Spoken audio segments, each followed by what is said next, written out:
Assalamualaikum warahmatullahi wabarakatuh. Waalaikumsalam. Innal hamdalillah nahmaduhu wa nasta'inuhu wa nastaghfiruh wa na'udzu billahi min shururi anfusina wa min sayyiati a'malina. May yahdihillahu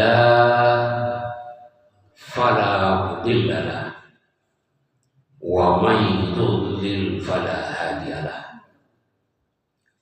Asyhadu an la ilaha illallah wa asyhadu anna Muhammadan abduhu wa rasuluh.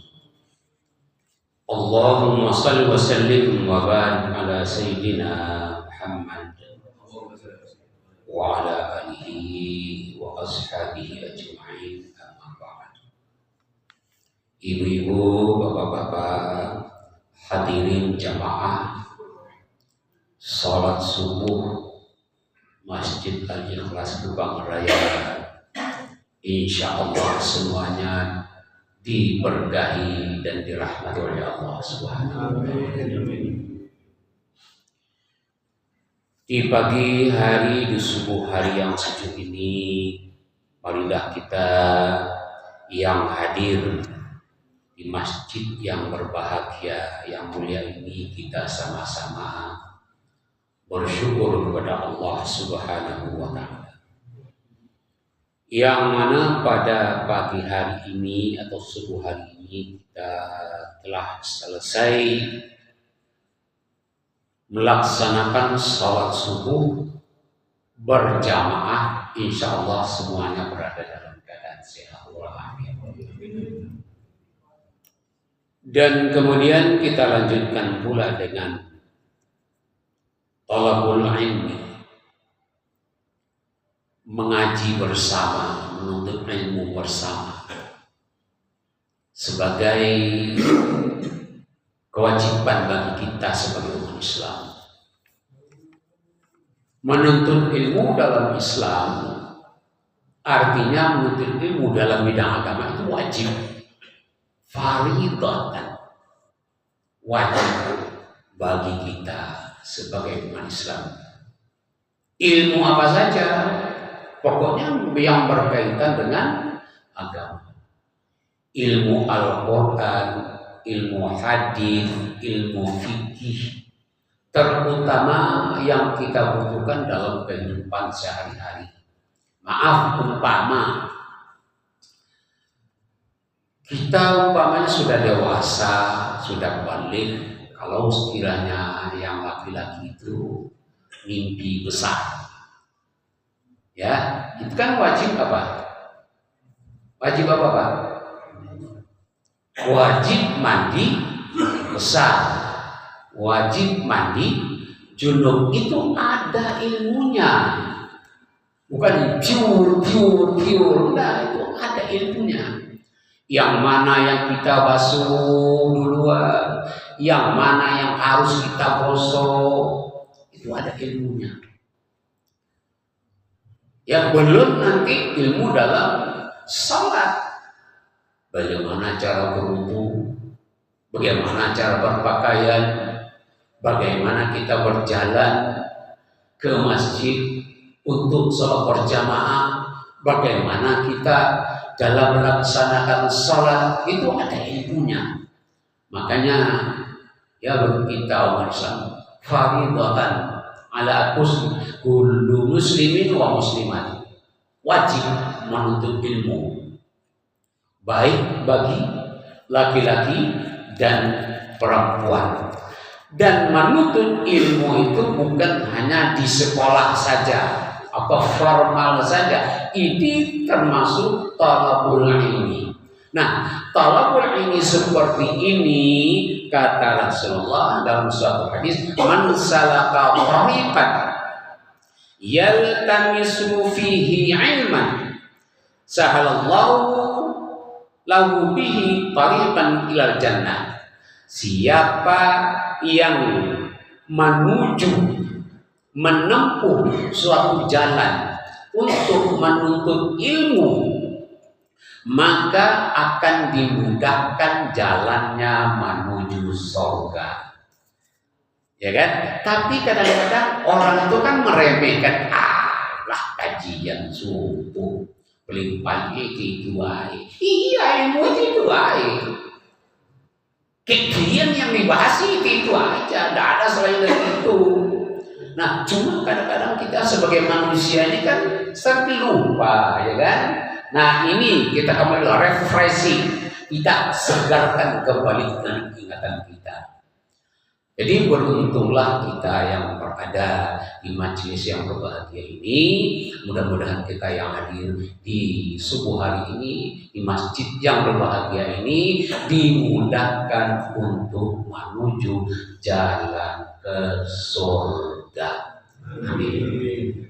Tiap sudah sholat kita berdoa kan, Rabbana atina fid dunya hasanah wa fil akhirati hasanah wa qina adzabannar. Wa qina adzabannar itu artinya apa? Jauhkanlah kami dari siksaan api neraka. Berarti kita kepingin masuk surga. Nah, sekarang diberi oleh Allah jalan kemudahan, kok gak kelem gitu, ya kan? Kadang-kadang maaf, sering saya sampaikan, ada orang yang sebagian itu milih-milih ustadz itu ada. Aku kalau enggak ustadz itu yang ngasih pengajian, aku gak kenal.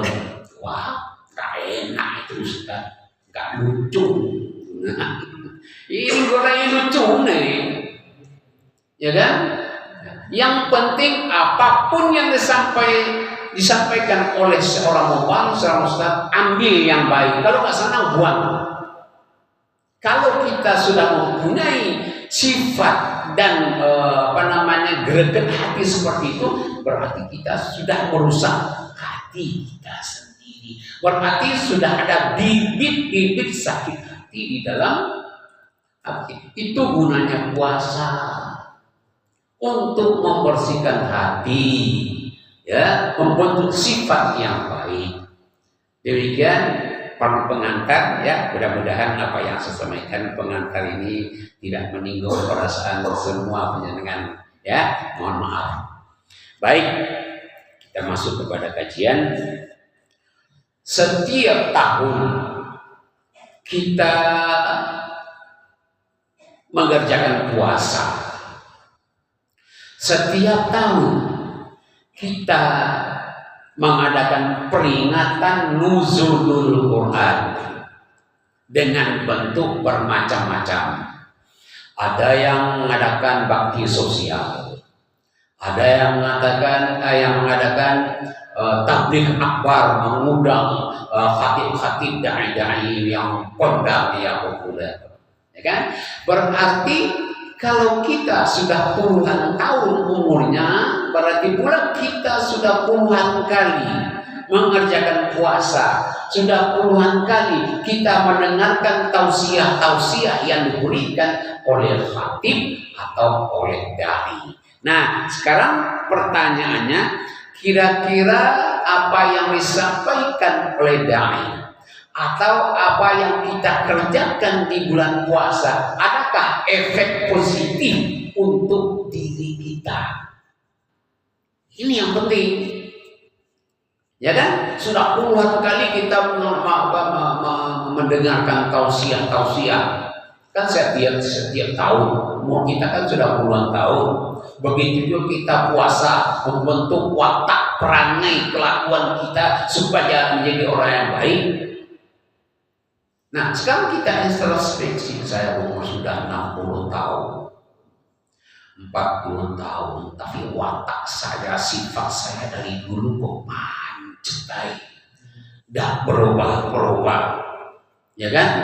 Yang marah tetap pemarah, yang senang ngerasani tetap ngerasani, ya kan? Yang yang sombong tetap menjadi orang sombong. Nah, untuk kita berpuasa tiap tahun. Berpuasa tiap tahun itu kan untuk menyucikan diri lahir dan batin kita. Begitu juga nuzul Quran. Apa yang disampaikan oleh mubalik, tentang nuzul Quran tidak lain adalah tentang kemuliaan Al-Quran dan isi Al-Quran itu sendiri. Nah, kalau umpamanya ini, apa yang kita laksanakan berpuasa tiap tahun sudah sekian puluh kali, dan kita dengarkan tausiah dari dai sudah sekian puluh kali pula. Nah, saya yakin kalau kita praktekkan di dalam rumah tangga kita, bertetangga, bermasyarakat, atau bernegara, saya yakin, seyakin-yakinnya Allah pasti memberikan ketenangan kepada kita. Sebab puasa itu memberikan orang suatu efek sesudah dia berpuasa menjadi manusia yang baik. Manusia yang baik pasti akan menimbulkan ketenangan. Al-Quran pun demikian. Setelah orang mendengarkan nuzul Quran, ceramah nuzul Quran, pasti di dalamnya ada inti-inti ceramah untuk membuat kita menjadi orang yang baik. Jadi itu apa gunanya kita memperingati nuzul Quran mulai tingkat RT sampai tingkat nasional, ya kan? Biasanya kalau nuzul Quran itu diperingati di mana di nasional itu? Di Istana Negara atau di Istiqlal? Biasanya kalau nuzul Quran itu di Masjid Istiqlal, ya kan? Kalau Maulid Nabi Selamat baru di Istana Negara. Hadirin yang saya muliakan, sekarang timbul pertanyaan, ya, mungkin karena kita berpuasa tidak maksimal untuk mengambil hikmahnya, begitu juga tidak maksimal mengambil inti dari nuzul Quran itu, sehingga di dalam masyarakat Islam terjadi hal-hal yang tidak baik. Umpamanya timbul terjadi kejahatan, betul Pak? Ya, pembunuhan, pembacoan, pembegalan itu kebanyakan orang Islam. Ya kan, ketidakjujuran aparat negara mayoritas Islam, banyak sekarang itu yang tidak jujur, ya kan? Begitu juga dalam kehidupan masyarakat Islam. Maaf ini justru orang Islam itu banyak yang melakukan korupsi. Contoh umpamanya kasus yang lagi hangat itu, korupsi di bidang haji. Kita harus pikir ya, orang sudah menabung sekian puluh tahun, 1000 demi 1000 rupiah, itu ditilap oleh orang yang istilahnya itu pangkatnya tinggi di bidang agama. Nah, ini menunjukkan bahwa setiap tahun berpuasa, tapi efek dari puasa itu tidak melekat di dalam pribadinya. Kadang-kadang maaf, umat Islam Indonesia ini termasuk umat Islam yang aneh. Anehnya bagaimana? Kalau dikasih daging babi, daging anjing, walaupun 1 genggam, mau dia makan? Coba kasih. Oh enggak, haram. Tolak keras-keras. Tapi coba maling, korupsi sampai triliunan kok halal gitu loh. Habis pikir kita itu. Padahal kalau diukur daging bagi umpamanya 1 on 2 on dimakan itu, yang ambil dosanya dia sendiri kan itu, yang akan menanggung. Di akhirat juga dia sendiri akan menanggung, karena dosanya dia sendiri. Tapi kalau korupsi, dia sendiri yang menanggung, orang lain juga teraniaya gara-gara dia. Contoh umpamanya korupsi bansos, bantuan sosial. Seharusnya orang miskin itu harus dikasih sedekah, dikasih infak. Justru hak-hak orang miskin itu diambil. Kita pikir nanti di akhirat itu berapa ribu orang miskin yang akan menuntut nanti haknya kembali. Tidak gampang makan hak orang miskin itu. Ya kan? Marak itu bantuan sosial tingkat desa, tingkat provinsi. Sekarang itu korupsi itu bukan miliaran lagi, tapi triliunan. Seperti dana haji itu 1 triliun. 1 triliun itu berapa miliar itu? 1000 miliar. Nah, 1000 miliar kalau kita bagikan buka bersama ya, rawon 1 piring ini untuk Sidoarjo kira cukup lah ya. Berlebih-lebih ya Allah. Bayangkan itu jatahnya orang nanti akan dituntut di akhirat. Jangan main-main. Apalagi kalau sampai puluhan triliun, ratusan triliun, naudzubillah. Makanya ya, umat Islam Indonesia itu aneh. Dikasih daging babi satu bingkai, 1 potong nggak mau. Tapi ngempat uang triliunan dianggap halal. Naudzubillah. Nah, sekarang timbul pertanyaannya, mengapa demikian? Jawabnya ada di surat Al-Baqarah ayat 183. Mungkin ini bapak-bapak ibu sudah hafal surat ini, ayat ini. Yang berbunyi, A'udzu billahi minasyaitonir rajim. Bismillahirrahmanirrahim.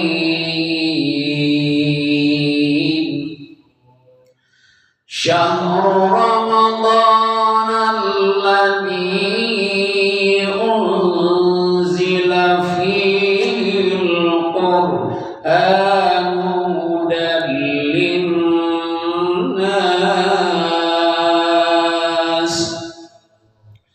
hudan linnas wa bayyinatin minal huda wal furqan. Sallallahu alaihi wasallam. Artinya kurang lebih demikian, syahrul Ramadan alladzi unzila fihil Qur'an. Di bulan Ramadan diturunkan padanya kitab suci Al-Quran. Untuk apa? Hudan linnas, untuk sebagai petunjuk bagi manusia. Wa bayyinatin minal huda, dan di dalamnya ada pernyataan-pernyataan atau keterangan tentang petunjuk itu sendiri. Kemudian ini yang penting, wal furqan, dan sebagai pembeda dan sebagai pembatas. Baik, secara ringkas saya akan coba uraikan ayat Al-Quran surat Al-Baqarah 185 ini.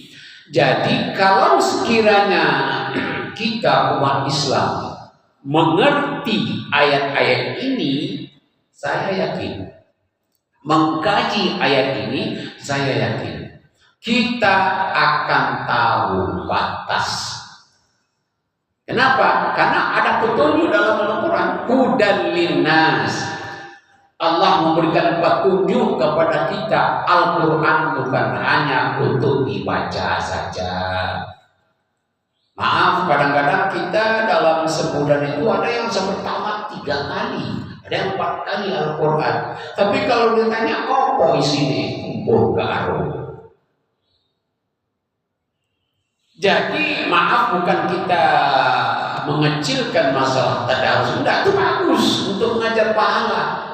Tapi di samping itu perlu kita dalami, ya, apa artinya tadarus? Darasa yudarisu, artinya mempelajari baik itu tajwidnya, tahsinnya, dan isinya, itu namanya tadarus. Kita kan kadang-kadang salah kaprah, ya. Tadarus itu apa? Membaca. Ada yang membaca Al-Quran cepat sekali, Bismillahirrahmanirrahim, untuk mengejar khatam. Padahal Allah memperingatkan warattilil Qur'ana tartila.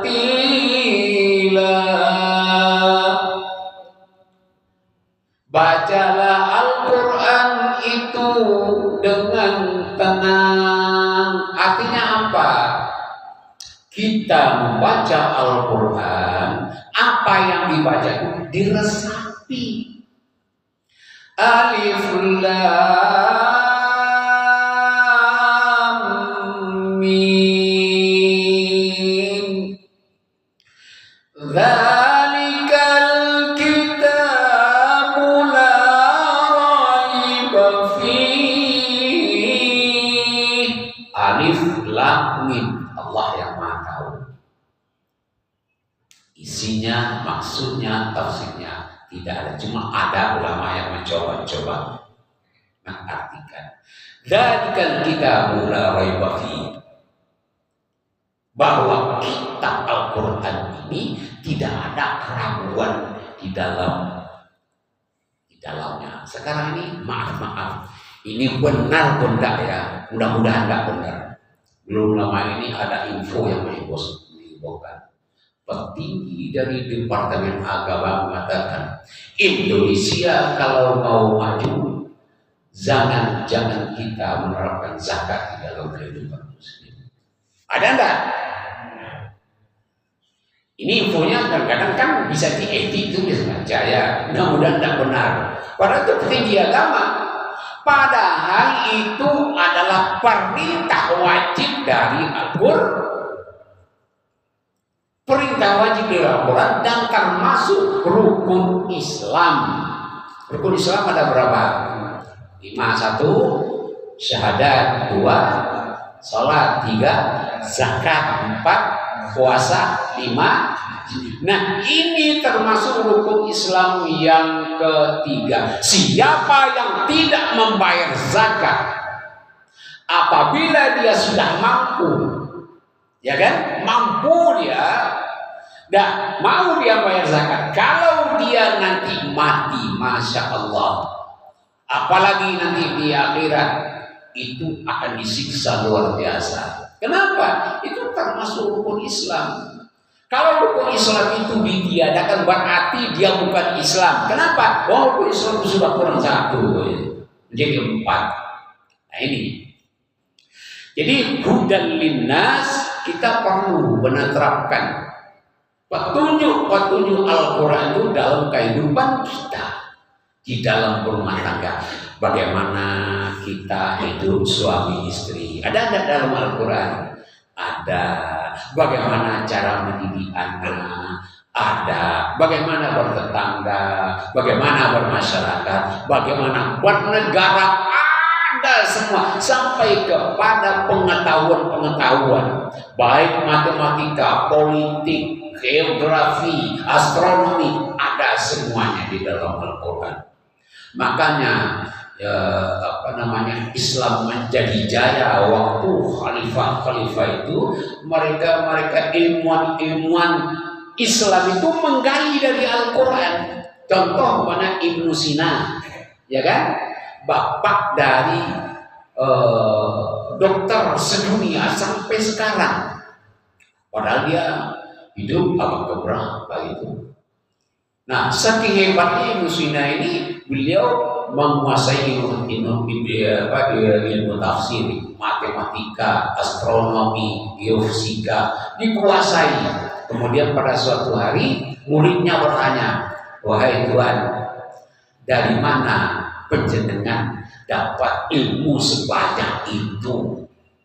Ilmu tafsir Anda kuasai, ilmu matematik Anda kuasai, ilmu astronomi Anda kuasai. Jawabnya apa? Saya mengkaji dan mendalami dari Al-Quran. Jadi kalaulah sekiranya Al-Quran tidak turun, maka dunia tidak akan semodern sekarang ini. Ya kan? Nah, kemudian saya lanjutkan, dipercepat saja. Yang ketiga, isi daripada Al-Quran itu tadi yang pertama itu bahwa Al-Quran diturunkan di bulan Ramadan. Yang kedua sebagai petunjuk. Yang ketiga, ini yang penting, sebagai Al-Furqan, sebagai pembeda. Pembeda apa? Jadi Al-Quran menunjukkan kepada kita di dalamnya ada petunjuk-petunjuk yang dinamakan Al-Furqan. Berarti kita bisa membedakan mana yang halal, mana yang haram. Itu ada dalam Al-Quran. Mana yang hak dan mana yang batil, artinya mana yang benar dan mana yang salah. Wah, sekarang ini repot. Yang salah sama yang benar itu sulit dicari. Bukan tidak ada ya, sulit dicari. Kenapa? Umat Islam itu sendiri tidak menggali petunjuk yang ada di dalam Al-Quran. Entah mana yang salah, entah yang benar, sama rata. Mana yang hak kita dan mana hak orang lain, mana yang milik kita dan mana milik orang lain, cari di dalam Al-Quran. Ya, mana makanan yang harus kita makan dan minum, mana makanan yang harus dihindari, ada dalam Al-Quran. Nah, sekarang kan enggak. Ya, udah jelas itu ya. Makanan BB, apa itu ini? Tobi, kontrak. Lalu orang-orang kerudung masuk ke sana. Ya, apa itu? Ya kan? Dikatakan tidak Islam, tidak mau, marah. Tapi mengapa mereka membuat seperti itu? Karena tidak mempelajari isi petunjuk dari kita sendiri. Nah, jadi oleh sebab itu kita sebagai orang yang beriman kepada Allah Subhanahu wa Ta'ala, marilah kita jadikan Al-Quran satu bacaan keluarga. Pak, Bu, bacaan keluarga maksudnya apa? Anak-anak kita, istri kita itu jangan dibiarkan tidak bisa baca Al-Quran. Ya, masih ada enggak di antara kita ada yang keluarga yang tidak bisa baca Al-Quran? Ada enggak kira-kira? Insya Allah di keluarga yang tidak ada. Tidak ada bedanya. Insya Allah. Sebab kenapa? Kalau sekiranya kita mengaku sebagai orang Islam, sebagai orang yang beriman, tapi tidak mau membaca Al-Quran, apalagi dia mengamalkannya, tunggu nanti di akhirat, maka orang ini akan dibutakan matanya oleh Allah Subhanahu wa Ta'ala. Ini Al-Quran. Jadi ada orang yang beragama Islam mengaku seorang mukmin sampai di akhir matanya buta, tidak bisa melihat. Dia protes kepada Allah, ya Allah, aku di dunia bisa melihat, tapi kenapa aku di akhir ini dibutakan? Ya coba pikir-pikirkan, waktu di dunia apa kerjaanmu? Matamu dibuat untuk apa? Saya berikan kepadamu ayat suci Al-Quran. Pernahkah kamu mempelajarinya? Pernah kamu membaca? Terdiamnya. Kita hati-hati, jangan anggap enteng. Jadi oleh sebab itu mari kita jadikan Al-Quran ini sebagai bacaan keluarga. Bacalah tiap hari. Walaupun tidak bisa satu halaman, setengah halaman. Setengah halaman itu satu halaman berapa baris? Perannya itu satu halaman itu 15 baris. Kalau baris setengah halaman kan 7 baris. Satu baris berapa huruf? Coba. Ya? Satu baris itu rata-rata 40 huruf.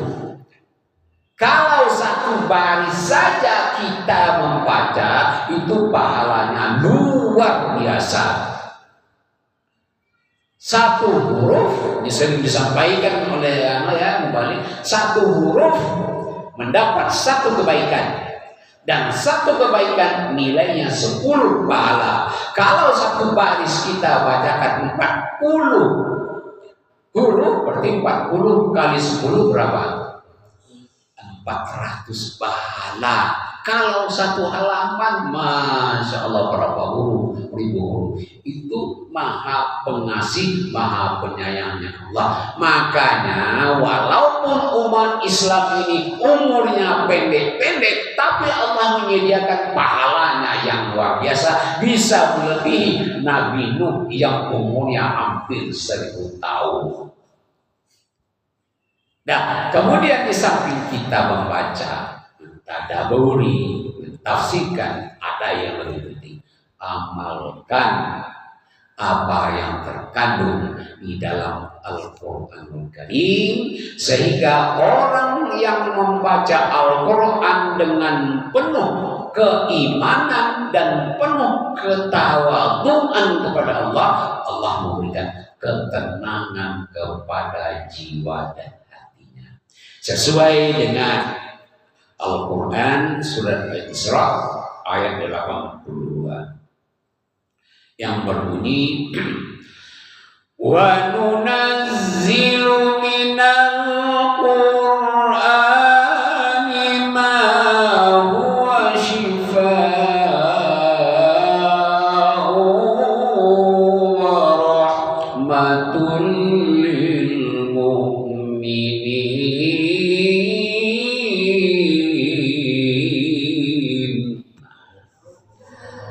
wa nunazzilu minal Qur'an,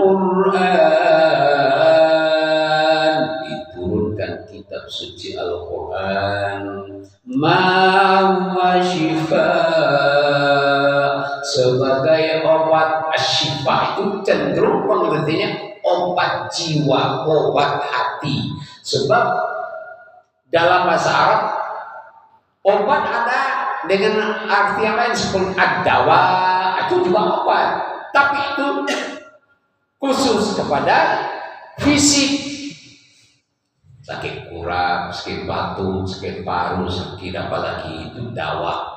Tapi kalau asyifa itu lebih cenderung kepada obat ketenangan hati. Jadi kalau kita sehari-hari membaca Al-Quran dengan tawadhu, dengan ketenangan, ya, dengan penting, insya Allah Allah akan memberikan ketenangan kepada kita. Coba penyelenggara rasakan nanti, ya, baca Al-Quran itu kalau perlu bacaan, tidak usah banyak-banyak, ya, satu halaman baca seartinya, itu nanti akan berpengaruh besar kepada jiwa kita sebagai orang yang beriman kepada Allah. Demikian, mari kita tetap sama-sama berdoa kepada Allah. Mudah-mudahan Allah memberikan kepada kita nikmat, rahmat dan hidayah. Amin. A'udzubillahi minasyaitonir rajim. Bismillahirrahmanirrahim. Allahumma shalli wa sallim wa barik ala sayyidina Muhammad wa ala alihi wa sahbihi ajma'in. Walhamdulillahi rabbil alamin. Amin. Allahumma fil mu'minin wal mu'minat wal muslimin wal muslimat al ahya'i minhum wal amwat innaka sami'un qaribun mujibud da'wati ya qadhirul hajat Rabbana taqabbal minna innaka antas samiul alim wa tub alaina innaka antat tawwabur rahim. Rabbana taqabbal minna salatana wa siyamana wa ruku'ana wa sujudana wa takhashu'ana wa ta'abbudana ya Allah ya Allah ya Arhamar Rahimin. Rabbana atina fid dunya hasanah wa fil akhirati hasanah wa qina adzabannar. Subhana rabbika rabbil izzati amma yasifun wa salamun alal mursalin walhamdulillahi rabbil alamin. Sibil Fatihah. Iya benar ya. Sekian, kurang lebih saya mohon maaf. Wabillahi taufiq wal hidayah. Assalamualaikum warahmatullahi wabarakatuh. Waalaikumsalam.